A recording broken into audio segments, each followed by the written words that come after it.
Advocacy Forum 2022 that we'll be able to see all of you in our nation's capital in Washington, D.C. Before we get started, I want to just go over some housekeeping items. This session is being live streamed both on HAF's channel and Diya TV, and videos will be available on both channels after the event.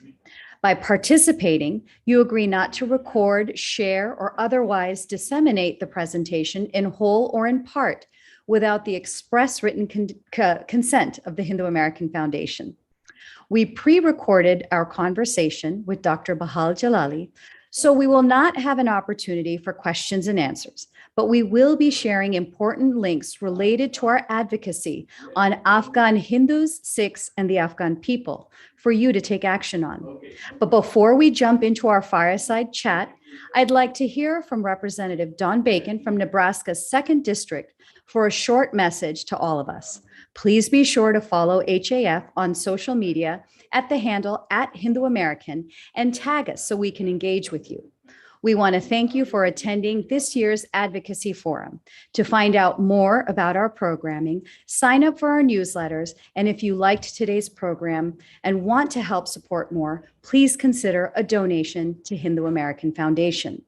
And also, please visit our Action Center at www.hinduamerican.org to have your voice heard on the important issues that were discussed throughout the day. With that, let's hear from Representative Don Bacon.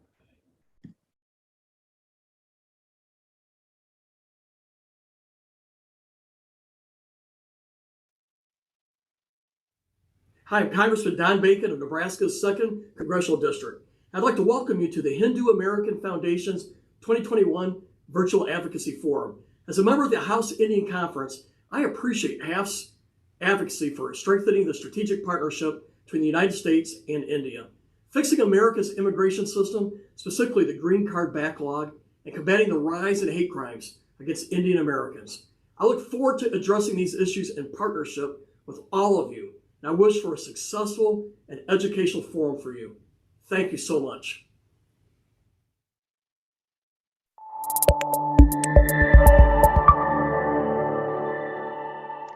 Welcome to HAF's Advocacy Forum and an important discussion with our guest, Dr. Bahar Jalali. Dr. Bahar Jalali is an Afghan American academic. Born in Afghanistan, she fled the country as a child after the Soviet invasion. In 2009, she returned to Afghanistan to work at the newly opened American University in Kabul, where she taught history of Afghanistan and founded the first gender studies program in the history of the country. She spent 8.5 years teaching and working towards women's empowerment in Afghanistan. She is taught at Wagner College in New York City and is currently a visiting associate professor of history at Loyola University of Maryland. Recently, she started an online campaign, #DoNotTouchMyClothes, to protest Taliban's mandatory dress code that does not reflect authentic Afghan attire by showcasing traditional Afghan clothing on social media. It's an honor, Bahar. Welcome. Thank you so much, Suhag. So I have a lot of questions for you. So I'm looking forward to gaining information and understanding, not just for myself, but for our audience about the ground realities in Afghanistan. It's certainly been in the headlines, obviously over the past 20 years, but even more so in the last few months. So you moved here at the tender age of 7 as a refugee. What do you remember about life in Afghanistan before coming to America and those first few years of resettlement? And how did your family preserve your Afghan culture and traditions? So I remember Afghanistan as a small child. I did finish first grade in Afghanistan. It was the very beginning of the Soviet invasion and occupation. And Afghanistan, to be honest with you, living in Kabul didn't feel a whole lot different from living in the United States. Of course, our country is much poorer, infrastructure, all the obvious reasons, but it felt, I loved that my mom used to take me shopping downtown in Kabul, and we had, I would often see Western tourists in Afghanistan living freely. It was in Afghanistan. When I see Afghanistan today, I don't recognize it. So I have very fond memories. And then, of course, we fled Afghanistan. And, being a refugee is a very tumultuous experience because you're dealing with so many changes. When I first arrived to America at the age of 7, of course, there was a language barrier. Sure. I entered second grade, but I really couldn't communicate with anybody in my classroom. I couldn't communicate with my teachers. It's trying to adjust to a brand new reality. So it took me a while to overcome the language barrier. And of course, there were so many cultural differences. It's like everything was brand new. And for my family as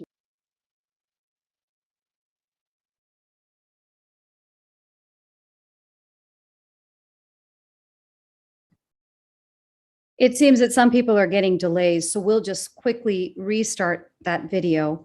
And we apologize if there's a gray bar at the bottom. If we optimize video, for some reason, the Zoom platform adds some gray bars when that happens. But needless to say, you'll still be able to hear the conversation and the video should run a little bit more smoothly. So Krishna?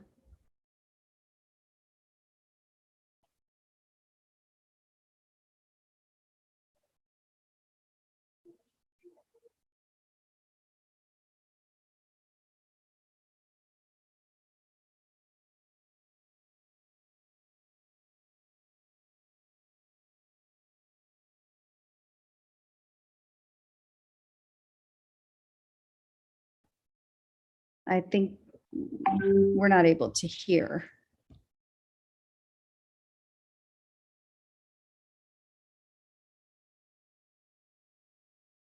We can just optimize both sound and video, please.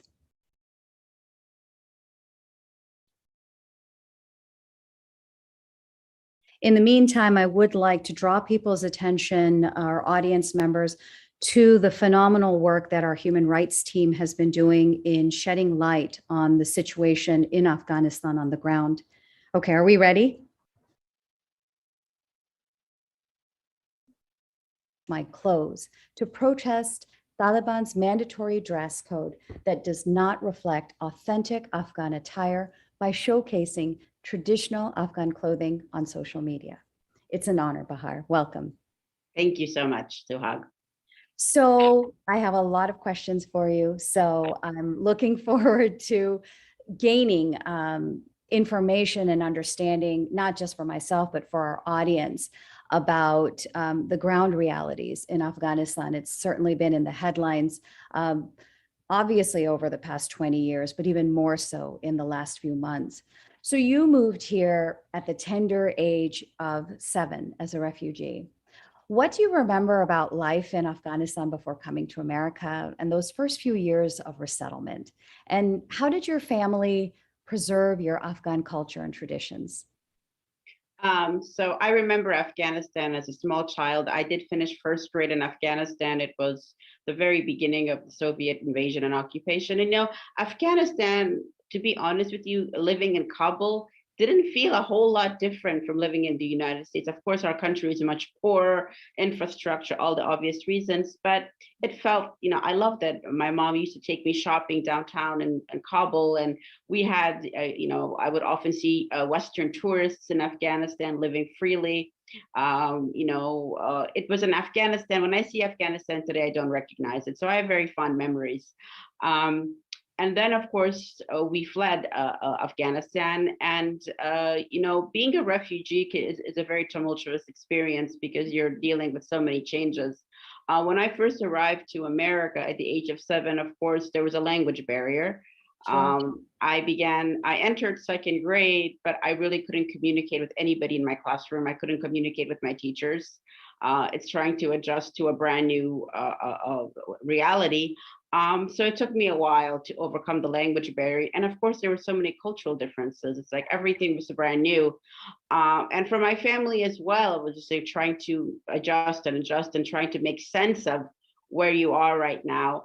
I think my family preserved Afghan culture in a number of ways. The first was language. Mhm. I always spoke Dari. In our household, there was always Dari and Pashto languages, and I really want to thank my parents for that because I'm fully bilingual. I can read and write in Dari. same in Pashto. And I know a lot of people who fit my profile came here as children, and they say, we really struggle with language because in our households, my parents didn't have time to keep up our language. So language is very important, I think, in our culture. And I'm very grateful for my parents doing that. Other things was, just maintaining connections within the community and holding on to those bonds. My parents come from a time when Afghanistan was a lot more moderate, more progressive. And those values, the values of 1960s, 1970s Afghanistan are so precious. People were so, they were so broad-minded. They were so tolerant. They were so cosmopolitan. So those values, I think, the real authentic Afghanistan values, through food, through holidays, through annual gatherings during the Afghanistan holidays, through organizing cultural events, a cultural organization. So we preserved Afghanistan culture in a number of ways. And even though I came to this country as a really small child, I'm just as much Afghan as I am American. Was there a large community prior to kind of refugees moving in the, I guess it would have been the early 90s, or the kind of the first initial growth of the community occurred during that period? Yeah, so I'm part of that first refugee wave, which was really late 70s, early 1980s. And I would say that we were kind of like the first to kind of like the first critical mass of refugees who came to settle in America. I think before us, you had pockets of Afghans coming here for study, for opening up businesses, pursuing all kinds of professional ambitions, but it wasn't like a community. I think we kind of started that community in the early 1980s. Okay. I know my parents live in Fremont, California, and there's a very significant community in Fremont. So I'm going to fast forward a little bit. You're a college student by the time the Taliban's initial ascent to power from 1995 to 2001. So perhaps you can first provide kind of a broader context. We'll talk about dress later, but how culturally or in practice did Islam, as you or your friends and family knew it, differ from the Taliban's version or understanding of it? Oh, I mean, it's just really not comparable, I think. I don't think the Taliban represent Islam. I'm actually a professor of Middle East studies, and I've taught courses on Islam. And of course, I've practiced the faith within my own community. And, if you study Islam, there was a period called the Golden Age of Islam, when the Muslim world was really the pioneers in scientific innovation, in technology, in medicine. So the version of Islam that I've always known in my own, in my own family, my own background, has always been very moderate, very progressive. And you see a lot of those examples in Islamic history. Even within the more conservative, more conservative communities within my broader Afghan community, there's so much tolerance and respect for diverse voices. And that's the authentic Islam. The Taliban, I really don't think that the Taliban should even be considered Islam, because if you read Islamic teachings, right, women have a lot of rights. Women can serve in the government. Women can be judges. Women, of course, can have access to education. So the Taliban, of course, when they ruled in the 1990s, prohibited women from getting an education, from accessing employment. But also, I mean, and of course, there are different schools of thought within Islamic law. Some that are more conservative. But I think that much of what the Taliban does not resemble even the most conservative teachings of Islam. It's more about extremism, terrorism, and trying to kind of exploit and misappropriate Islam to present themselves as, the true representatives of Islam or Afghan culture, which is completely false. Right. So in the 1990s, I'm assuming you still have friends and family in Afghanistan. What are you hearing from them? How is life changing on a day-to-day level? And specifically, how is life changing for women? Because you're talking about kind of a cosmopolitan Kabul, and where you're going shopping, you're seeing tourists. What does life look like on a day-to-day level, whether you're a man and specifically if you're a woman? Well, so in the 1990s, after the fall of the communist regime, there was a civil war where different factions were killing each other. So when the Taliban first emerged in the 1990s, of course, back then people didn't have the same level of knowledge about who they were, who their sponsors were, where they were getting support from. So, and because there was such chaos and anarchy and lawlessness and human rights violations during the civil war from 1992 to 1996, by the time the Taliban emerged and take Kabul, they emerged in 1994. They seized power in Kabul in 1996. Believe it or not, initially, some people thought that they could be a good thing. They could provide security, after this period of lawlessness. But of course, people didn't really know who they were. We didn't have that knowledge. And initially, they were trying to present themselves as a moderate force. They even said at one point that they would bring back the former exiled Afghan king, right? Right. This was before they started the public executions and all the human rights violations and other atrocities. So initially, the thought was, oh, okay, maybe we'll finally have peace after the brutal civil war. But it didn't take long for the Taliban to show their true colors. They, very shortly after, they said women cannot go to school, women cannot, get employment. So the mood in Afghanistan from the people that I was speaking with is that, we're entering dark ages. Yeah. A lot of families were just really scared about their daughters, even if they were staying home and not go, they were scared of them getting kidnapped by the Taliban. So there was a lot of fear. And of course, there were underground schools, but people really took a big risk by, operating, underground schools. So for like a lot of people, it felt like, a completely different world that they were about to enter. The poverty, the deprivation, and of course, Afghanistan became a pariah. So quickly, there was a realization that this is a rogue regime. And this is a rogue regime, and of course there were some Afghans who, for their own agendas or for unfortunately ethnic-based agendas, they might have supported the Taliban, but it wasn't because they believed in the Taliban ideology. It was just because everywhere you have people promoting various agendas. Right. And sometimes self-preservation, right? I mean, Yes. there's Yes. just not really much. Yeah. So in 2001, I'm moving very quickly through time because I'm sure it didn't feel like things were moving quickly as you're trying to just survive and adjust to these dramatic changes in your day to day. But the U.S. invades Afghanistan.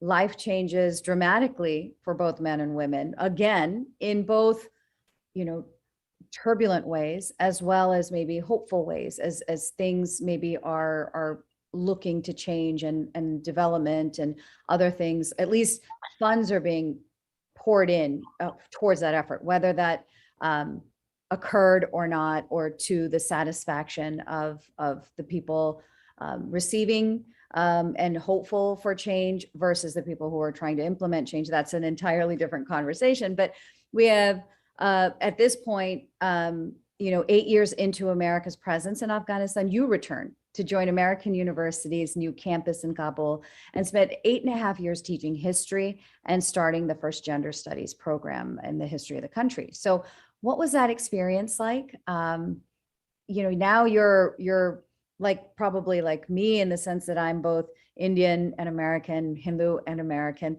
You're an Afghan American returning. What's that experience like? And what are you most proud of having accomplished? I think it was really one of the best experiences of my life. I had been in 2009 when I returned to Afghanistan. I had been away for decades. But when I landed in Kabul, I just immediately, felt a sense of belonging. And then, of course, I went to work at the American University. I taught history of Afghanistan in Afghanistan, which was an amazing experience. And I was very conscious of the fact that a lot of the students in my class were coming from very different political views, different backgrounds. And I knew that it was very important for me to teach in a way as to kind of build unity and cohesion. And I think I did. So I'm very proud of that. And of course, I was able to connect with students. I was able to inspire them. And because the Afghan educational system is very paternalistic, students would often tell me that, when I was studying at Kabul University or some other local institution, our teachers were very autocratic. They would not encourage us. They were treating us like we were children. So my teaching style was really also designed to empower students, to really try to, inspire them to discover their own talents, which is a style of pedagogy that didn't really exist in Afghanistan. And I wanted them to not just think of me as their teacher, but also as somebody who could help them build confidence. I would often tell students, something, we're all students of history. I'm just more advanced than you are. Right. I'm also more proud of my gender studies program that I founded in 2015, because there was a lot of women's empowerment programs that had become a buzzword, and a lot of my students were working on implementing those programs, but there wasn't really an understanding of what's feminism and gender equality. And establishing an academic program in gender studies was very effective, because number one, introducing it through an academic institution was less controversial in a conservative Muslim society. But also these classes that we held, it wasn't just a place for students to learn about gender and feminism and masculinity. It was also a safe space for them to talk about very important social issues that was directly impacting their own lives, like forced marriage or male privilege within the family household. So I'm really proud of that. Would you say that maybe an Afghan feminism arose out of that? Absolutely, absolutely. I saw my students become transformed from very shy, quiet students afraid to speak up in class to becoming more animated, more outspoken, more vocal, giving deep thought and articulating their thoughts so eloquently. I saw some of my students establish their own businesses and thrive and become successful. So I think that, an Afghan feminism, because they were well aware of the problems of our society. At the same time, they were educated and they were willing to learn and willing to, embrace, other schools of thought. So, I did see that happen. So since you have expertise in history, Afghanistan has been centers of learning for both Hindus and Buddhists dating back several millennia, and was home to Sikhs for 500 years. And we know in the 1990s, prior to the Taliban's first rise, the population of Hindus and Sikhs was about 220,000. And today it's in the dozens. In fact, there's active evacuation efforts ongoing. So what can you tell us about the relationships or interactions between Afghan Muslims and Afghan Hindus and Sikhs historically, and what changes did the Taliban ruling bring, not necessarily at a policy level or a governance level, but in that people-to-people level?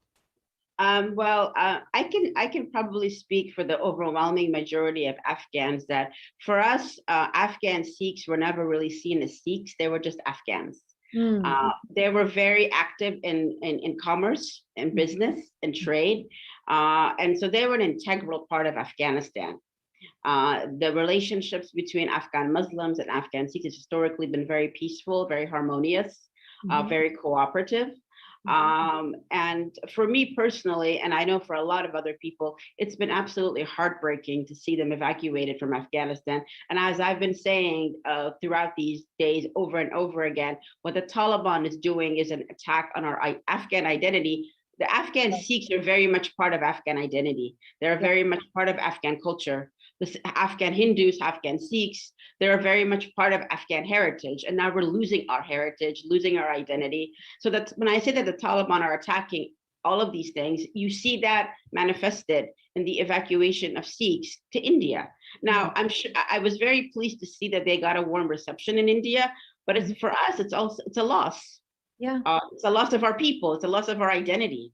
And Afghan Islam, has always been moderate. If you look at the 1964 Constitution, it's a secular constitution that respects religion, and the everyday, day-to-day interactions between Afghan Sikhs and Afghan Muslims. Because I was there for a small period of my life, but I saw Afghan Sikhs, I saw Afghan Hindus, and nobody ever thought that they were any different from us. We interacted with them. We did all the normal everyday things with them. We had meals with them. We were friends with them. We socialized. Yeah. So, this is a perfect example of an attack on Afghan identity. Yeah. So now another leap into time over the past several weeks, Afghanistan and specifically the status of women seem to have returned to what it had devolved to in the 1990s during the Taliban's first rise to power. So, since 2001, things have obviously changed for a lot of women. You mentioned that, women had the opportunity to study at the first ever gender studies. They were starting businesses. They were reporting as journalists. They were just working outside the home. So now we have essentially an entire generation of women, because 20 years is a long period of time, who grew up with, freedom and opportunity.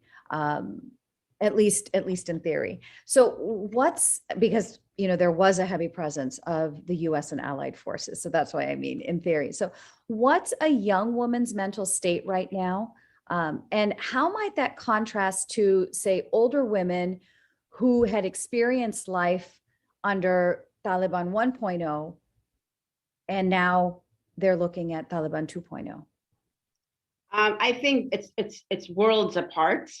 I think in the 1990s, when I was working in Afghanistan, I did speak to people who lived in Afghanistan in the 1990s under the Taliban rule, and what they described is like it was what they called it was lifeless life. I don't know if that makes any sense, meaning that they were living but they were not alive. They would tell me that the most beautiful house in Kabul, nobody wanted to buy it. Nobody wanted to celebrate anything. They were just living, surviving, and that's it. A neighbor of mine said, when I had my wedding under Taliban rule, we had something very, very simple in our backyard, and we had to make sure nobody found out that we were even holding something so simple. So it's like they were just trying to survive and live. And then I spoke to one of my former female students a couple of weeks ago, and she said that, this is not, I can't live on another planet. She said that it seems like in a matter of a few days, we've gone back in time by 100 years. Wow. Nobody on the planet can expect me to adjust to this new reality when our former reality was something completely different. And this is a student who graduated from the American University of Afghanistan, and she, did a master's degree in New York. And now she went back to start a business, and she's like, "What am I going to do? I don't belong here. There's just no way I can be who I am under these circumstances." So I think that for women who experienced Taliban 1.0, and women who are now having to experience Taliban 2.0, you already see the manifestations. For example, you see women protesting right now in Afghanistan. They have been protesting. They're literally risking life and limb. Not only in Kabul, but in other places, to Mazar, Herat, to show that they don't accept Taliban. So I think another difference is that there's a lot more awareness about who the Taliban are. There's much more, ability to resist, and because there's more knowledge, there's more resistance. And I think we're looking at it's a very changed Afghanistan. And I've said this before, Afghanistan in 2021 is very different from Afghanistan in 2001. And the Taliban are going to have a much harder time imposing their extremism and their draconian policies. I'll always like a silver lining and a sense of optimism. So I share in that optimism. So, I want to shift a little bit to the US presence there and some of the investment that the US government made, by some estimates, millions, maybe billions, over the last 20 years. And some of that funding went specifically to programs focused on women's empowerment, focused on encouraging the government to provide equal rights. So what's your sense in terms of, was this a wise investment in terms of feasibility in the cultural and historical context of Afghanistan? Or was it, as some critics say, doomed right out the gate because it was driven more from kind of a savior complex and perhaps imposing Western feminism rather than a model that fit Afghan culture. Yes, unfortunately, as a historian of Afghanistan, I've been reading a lot of the literature. First of all, I just want to point out that, for 100 years, starting in the 19th century, all the way up to 1978, all of the Afghan regimes were pursuing modernization in varying degrees. So, David Petraeus, who of course was a senior military official in Afghanistan, recently said, we gave the Afghans something they never had before. And I was really taken aback by that because I'm a historian of 1960s in Afghanistan, and I'm writing my book. In 1960s, women entered parliament in Afghanistan. A woman was, appointed as a cabinet member. The authors of the 1964 Afghan Constitution were Afghan intellectuals who were very keen on women's rights. And in 1920, we had a very feminist king, King Amanullah, who established female education. So I have a serious problem with, people coming in and saying that, all of the things that the investment for women in Afghanistan in 2001 was important, not to give Afghan women their rights, but to restore their rights that had been given to them by under the old regime. Yeah. And that's so this critical difference.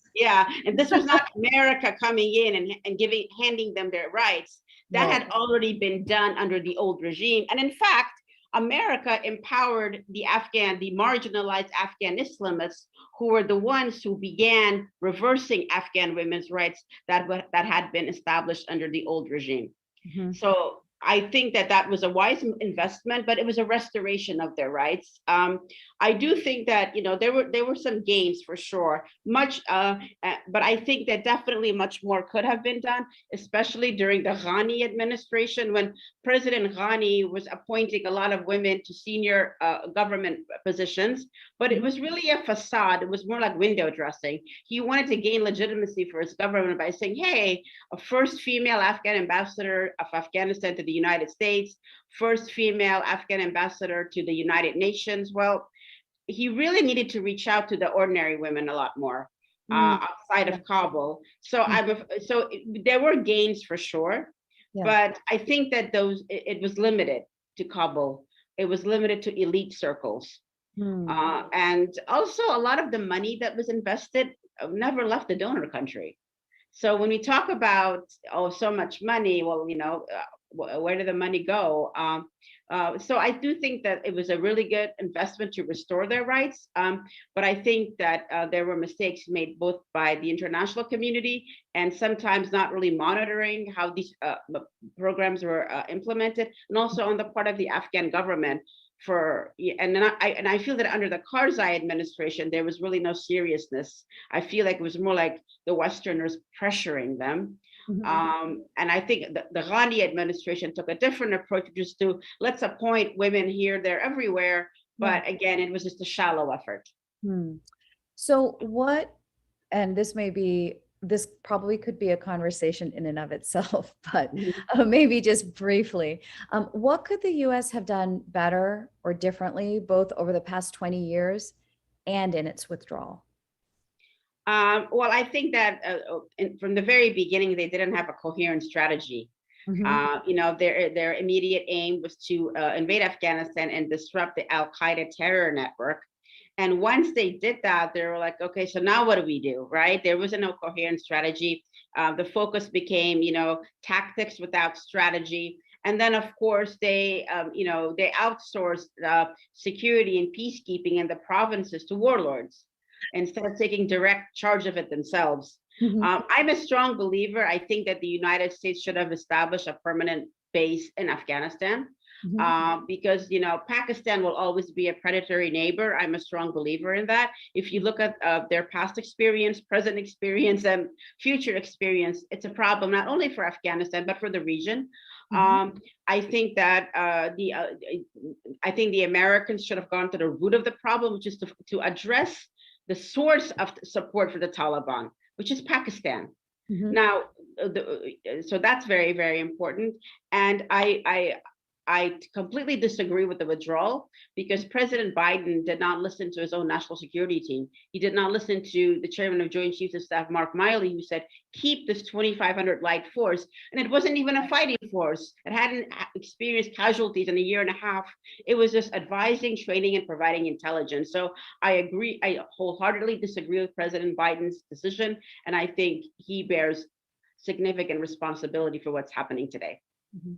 So you brought up Pakistan, and I'm glad you did, because over the past few months, we at the Hindu American Foundation have been working with other, like interested individuals and organizations on 3 amendments to the National Defense Authorization Act, including one amendment that would end the designation of Pakistan as a major non-NATO ally, a second amendment that would prohibit any form of assistance made available under the NDAA from going to Pakistan, and a third which asks the State Department for a determination on whether Pakistan meets the criteria for designation as a state sponsor of terrorism. So what role, in your view, did Pakistan play in Afghanistan, and specifically with the Taliban? And are you supportive of amendments like this, with essentially the ultimate view towards sanctioning Pakistan?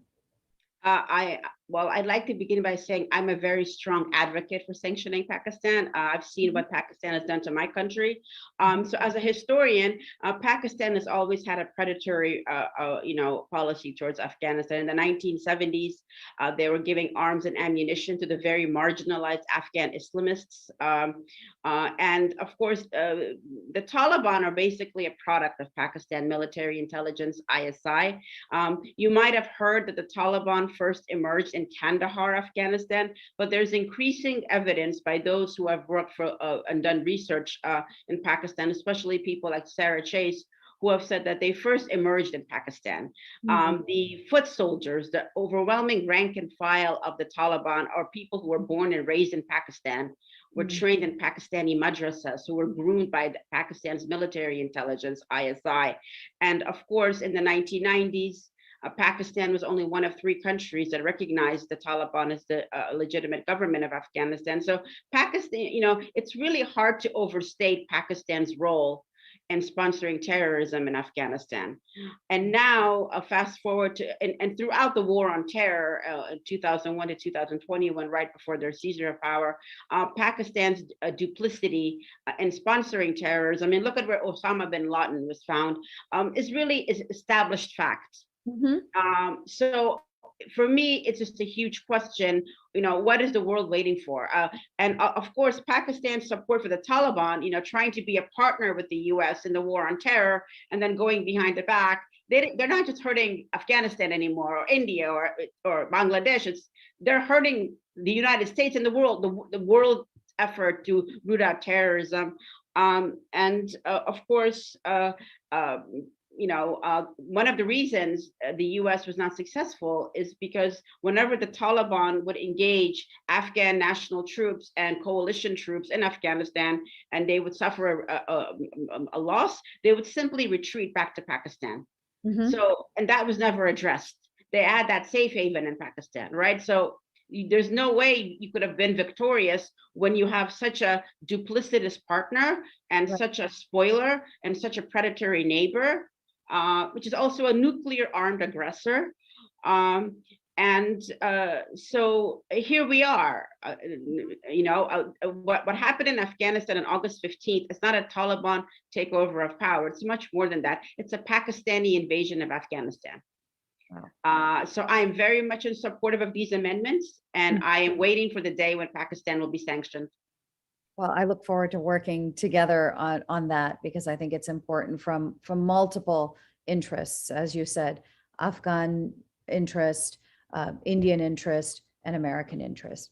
So I want to talk about, and I just have a few more questions for you, but I want to talk on something that I personally have found very inspiring and visually appealing. It's a nice respite from some of the kind of distressing images that we're seeing coming out of Afghanistan. But I had come across your campaign, the Do Not Touch My Clothes and Afghanistan Culture campaign, where you and other Afghan women posted images of wearing, beautifully colorful, ornate, traditional Afghan dress. So tell me about this campaign and what do you hope to achieve with it? Well, what inspired me to launch that campaign is that ever since August 15th, one of my biggest fears is that our identity, our Afghan identity, our culture and heritage is under risk. I mean, there's an assault on our identity, it's like, what's going to happen? Is it going to go extinct? So when the Taliban came to power, I was already very distressed about that. But on Saturday, when I saw images of those so-called pro-Taliban women in this kind of garb that I had never seen before in Afghanistan, and anybody with any familiarity with Afghanistan has never seen before, it just, confirmed my worst fears. That yes, this is an attack, and the Taliban were trying to portray that as authentic Afghan attire. So I said, this is not. I've never seen anything like that before. So I uploaded a picture of myself on Twitter in traditional Afghan dress, and I encouraged Afghan women worldwide to please do the same, because I don't want the world to think that what they saw from those pro-Taliban women is the true face of Afghan culture, of Afghan identity. Now, I didn't expect the response to be this big, but I am very delighted and absolutely pleased, because this is not just a fashion show or a fashion statement. It's a form of cultural resistance. We're fighting for the survival of Afghan identity. Yeah. And it's interesting, we see, because it's an ideology, right? That is imposing one particular view or practice or whatever it is. And even on my frequent trips to India, I'm starting to see more and more, before you'd see Hindu women and Muslim women oftentimes wearing very similar clothing. And now I'm seeing in some parts more of the kind of full black cloak, which is not part of Indian Muslim culture. So it's interesting that you notice that as well in Afghanistan. So I want to contrast, in terms of clothing or dress being used in some sense as maybe a political statement or not a statement, but a movement in some sense. I want to contrast it with two other campaigns that I've seen. The first is World Hijab Day, that was started by Nazma Khan in 2013 to encourage women of all religions and backgrounds to wear and experience the hijab. And then the second is the No Hijab Day, started by Yasmin Mohammed to support women across the globe who want to be free from hijab. So and I don't want to present that as a spectrum, but perhaps it is, how do you see Do Not Touch My Clothes fitting into something like that? And do either of these harm or help your cause? Well, I respect both of those movements, because Islamophobia is very real throughout the world. And I respect anybody who wants to address that in whatever way they see fit. So Hijab Day, I think it's, it's a wonderful way to say, something, you don't have to fear the hijab. It's a way of addressing Islamophobia. By the same token, I also would be very supportive of No Hijab Day, because there are also women who are living in countries where if they don't wear the hijab, it's really not, they're not able to freely express themselves. But I believe that the difference is that those movements are more political. I know that there's Islamophobia, and I know that there's pressure on women to wear Islam, but I don't think that Muslim heritage is under assault right now. I don't think that it faces possible extinction or evisceration. My movement is more cultural. Of course, it's a political statement, absolutely, but it's really more immediate. It's addressing a more immediate danger, which is right now, as we speak, the Taliban are trying to erase Afghan history, Afghan identity, Afghan culture, Afghan heritage. So it's really much more a form of cultural resistance that is addressing, a political exigency, which is the Taliban are in power. And not only do the Taliban want to conquer Afghanistan and, impose their will on the Afghan people, they, with the sponsorship of Pakistan, they are trying to kill Afghan identity. So I feel that we are addressing a much more immediate threat. Yeah, I appreciate that. So my last question for you, what can we as Americans and members of the international community do to support Afghan women and broadly the Afghan people? I would say that it's very important to not lose focus on Afghanistan right now. There's a Mhm. humanitarian crisis. There's a security crisis. Afghans are, the Taliban rule is being imposed on Afghans. So I strongly would, urge everybody to put pressure on their governments to not recognize the Taliban as the official government, legitimate government of Afghanistan. I would urge people to work with their local groups, NGOs, charities, to keep the focus on Afghanistan, especially Afghan women, to raise awareness about who the Taliban really are, to not give in to these fictitious statements. This is a Taliban 2.0 is a nicer, friendlier. No, they're executing people, assassinating people. People in Afghanistan are afraid that their daughters will be married off to the Taliban, perhaps will be ethnic cleansing. So, I don't want Afghanistan to just be in the news for a while and then everybody forgets and moves on. The situation there is extremely dire. We're not just dealing with a terror group ruling our country, we're dealing with cultural genocide, the worst human rights violations, humanitarian crisis, all of those things. Well, you have my support. And I really want to thank you so much for sharing not just your own story, but your expertise and your depth of understanding of the history of the culture, as well as kind of the transitions that we've seen over the past 100 years, in fact, is the time period that we've actually covered, probably longer. But I look forward to many more conversations. And thank you for your time, and thank our audience for tuning in. And we have a lot more for you in store for this year's Advocacy Forum. Thank you. Thank you so much. It's been a pleasure. Well, I hope you enjoyed that conversation as much as I did. Dr. Jalali is truly an inspiration. We want to thank you for attending this year's Advocacy Forum. To find out more about HAF's other programming, sign up for our newsletters. And if you like today's program, again, please consider supporting us with the generous donation. We also want to remind you to visit our Action Center at www.hinduamerican.org/take-action to have your voice heard on important issues that we've discussed throughout this year's Advocacy Forum. I want to point out specifically one policy priority that we have, in which we really need you to take action that's related to the conversation we just had. And that is on extending some sort of pathway to the United States for Afghan Hindus and Sikhs. So on July 29th, 2021, Congress passed legislation to grant special immigrant visas to refugees from Afghanistan who want to enter the US. But this designation only applies to Afghans who worked with or assisted the US effort using the Priority 2 designation. However, the special immigrant visa does not apply to religious minorities from Afghanistan who were not involved in the US mission. Now, the population in the 1970s was as high as 200,000, and today it's a mere few hundred. So we're looking at, in real time, the extinction of Afghan Hindus and Sikhs. So whatever you can do to help us make our voice heard so that our elected leaders here in the United States extend that amnesty to Hindus and Sikhs suffering in Afghanistan, we need your support.